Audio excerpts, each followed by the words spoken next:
Welcome back sa aking YouTube channel. Para sa mga first time na po manood, please click mo na yung Jeremy's TV, Manila.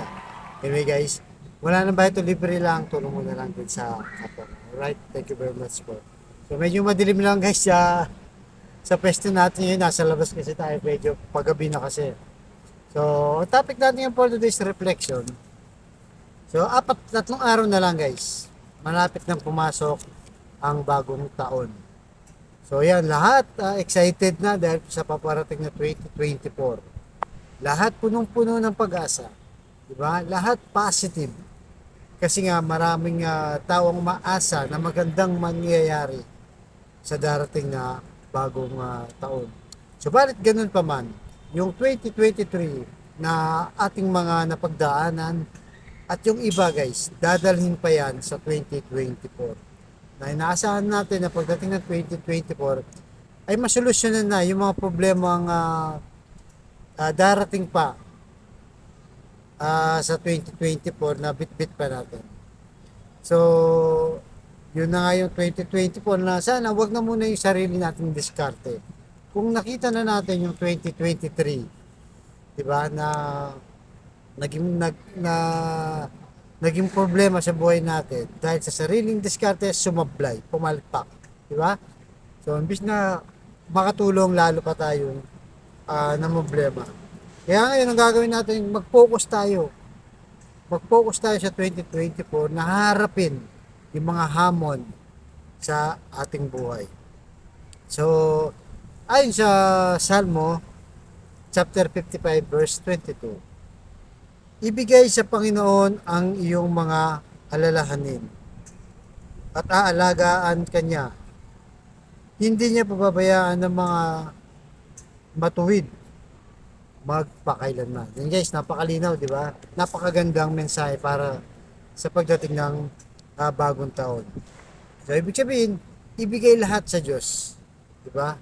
Hindi man perpekto ang buhay, at least majority ng buhay natin, ialay natin sa Diyos upang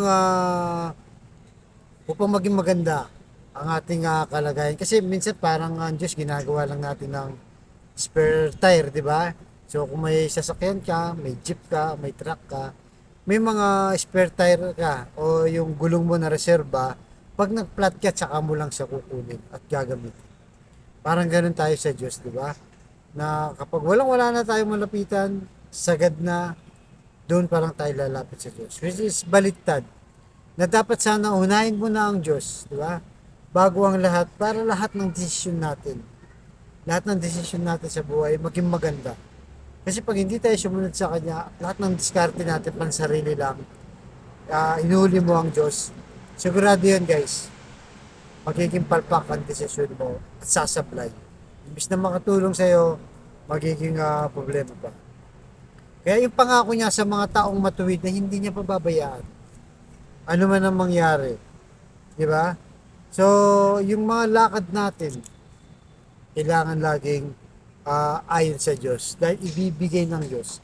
Yung mga alalahanin natin, yung mga problema, mga worries, lahat yan sa buhay natin ay dumarating. So, bigay natin kaagad sa Diyos para kahit hindi masyadong magandang resulta, ay pag binigay natin sa Diyos, sigurado mas maayos yung magiging resulta ng ating mga desisyon at ang ating buhay. At wala ka masyadong iniintindi, di ba? At dahil alam mo na hindi kanya pababayaan sa kabila ng mga mabibigat na problema na pinagdadaanan mo sa iyong buhay. So kung ano man nangyari ngayong 2023, na sa tingin mo talagang pumalpak, sumablay, baguhin na natin yan. Sa 2024, may malaking pag-asang naghihintay. Basta ialay natin sa Diyos, mag-focus tayo sa Kanya. Kaya sa mga kapatid natin nanonood sa aking vlog na dumaranas ngayon na matinding problema sa financial, sa pamilya at sa karamdaman, sabayan mo ko sa napakasimpleng dasal na kung ikay maniwala at magtiwala, lalong-lalo na kung manampalataya ka sa ating Panginoong Yesus, ano man lang yung kahilingan, tsak yun ay kanyang pagkakadoob.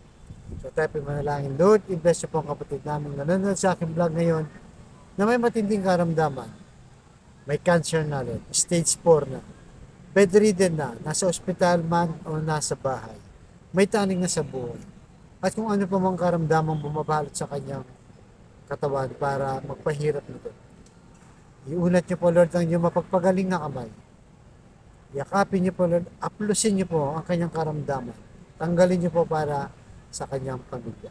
Ganun din po sa mga pamilya na kawatak-watak, nagkasira-sira dahil sa hindi pagkakaunawaan.